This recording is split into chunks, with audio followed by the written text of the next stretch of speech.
അവന്തൂസ് വേൾഡിലേക്ക് എല്ലാവർക്കും വീണ്ടും സ്വാഗതം. ചാനൽ ആദ്യമായി കാണുന്നവരാണെങ്കിൽ ചാനൽ ഒന്ന് സബ്സ്ക്രൈബ് ചെയ്യുക. അതോട് ചേർന്നുള്ള ബെൽ ബട്ടൺ ക്ലിക്ക് ചെയ്താൽ എൻ്റെ ഓരോ റെസിപ്പിയും നിങ്ങൾക്ക് നോട്ടിഫിക്കേഷൻ.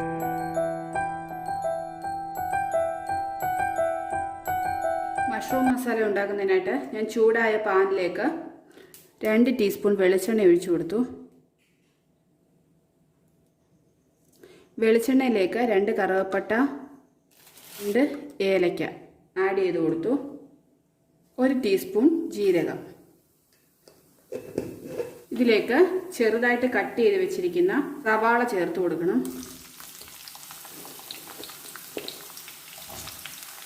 ആവശ്യത്തിന് ഉപ്പും കൂടെ ആഡ് ചെയ്ത് കൊടുക്കുന്നു. സവാള ഒന്ന് വാടി വന്നതിലേക്ക് ഞാൻ കുറച്ച് നട്ട്സ് ചേർത്ത് കൊടുക്കുക. അത് ചെറുതായിട്ട് പൊട്ടിച്ചാണ് ഞാൻ ഇട്ട് കൊടുത്തേക്കുന്നത്. ഇനി ഇതിലേക്ക് ടൊമാറ്റോ പ്യൂരി ചേർത്ത് കൊടുക്കുകയാണ്. 2 ടൊമാറ്റോയാണ് ഞാൻ ഇതിനായിട്ട് എടുത്തിരിക്കുന്നത്. 1/2 ടീസ്പൂൺ മുളക് പൊടി ആഡ് ചെയ്യുന്നു. സ്പൂൺ കുരുമുളക് പൊടി. ഇത് പച്ചമണം മാറുന്നത് വരെ ഇളക്കി കൊടുക്കണം.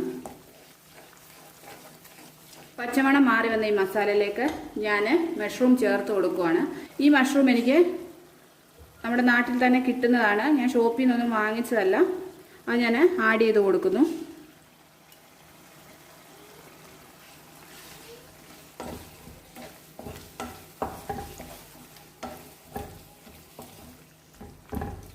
ഇതിലേക്ക് ഞാൻ ഒരു 80 ml വെള്ളം കൂടെ ചേർത്ത് കൊടുക്കുക.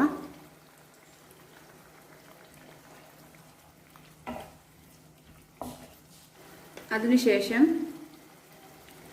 1/2 സ്പൂൺ ഗരം മസാല ചേർത്ത് കൊടുക്കുന്നു.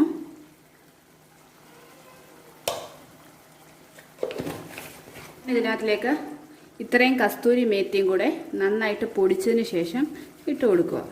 ഒന്ന് കൈ വെച്ച് നെവിടിയതിന് ശേഷം വേണം ഇട്ട് കൊടുക്കാൻ. ഇത് ഞാൻ ഒന്ന് അടച്ചു വെക്കുന്നുണ്ട്, നമ്മുടെ മസാലയെല്ലാം ഒന്ന് കുറുകി വരാൻ. ഇപ്പം ഞാൻ അടച്ചു വെച്ചിട്ട് 5 മിനിറ്റായി. ഇതൊന്ന് ഓപ്പൺ ചെയ്ത് നോക്കുവാണ്.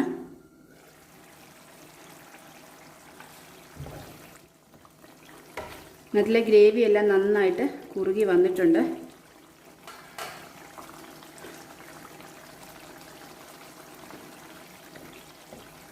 വളരെ ടേസ്റ്റിയായ മഷ്റൂം മസാല റെഡി ആയിട്ടുണ്ട്. ഞാനിതിൻ്റെ ഫ്ലെയിം ഓഫ് ചെയ്തിട്ട് ഇതൊരു സെർവിങ് ബൗളിലേക്ക് മാറ്റുന്നു.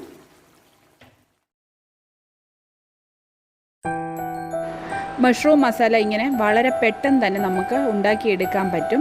നിങ്ങളെല്ലാവരും ഇങ്ങനെയൊന്ന് ട്രൈ ചെയ്ത് നോക്കണം. വളരെ ടേസ്റ്റിയാണ്.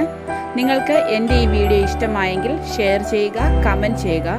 അതോടൊപ്പം എൻ്റെ ചാനൽ ആദ്യമായി കാണുന്നവരാണെങ്കിൽ ചാനൽ സബ്സ്ക്രൈബ് ചെയ്യാൻ മറക്കരുത്. അതിനോട് ചേർന്നുള്ള ബെൽ ബട്ടൺ ക്ലിക്ക് ചെയ്താൽ എൻ്റെ ഓരോ റെസിപ്പിയും നിങ്ങൾക്ക് നോട്ടിഫിക്കേഷനായി എത്തുന്നതായിരിക്കും. മറ്റൊരു വീഡിയോയുമായി വീണ്ടും കാണുന്നതുവരെ ബൈ.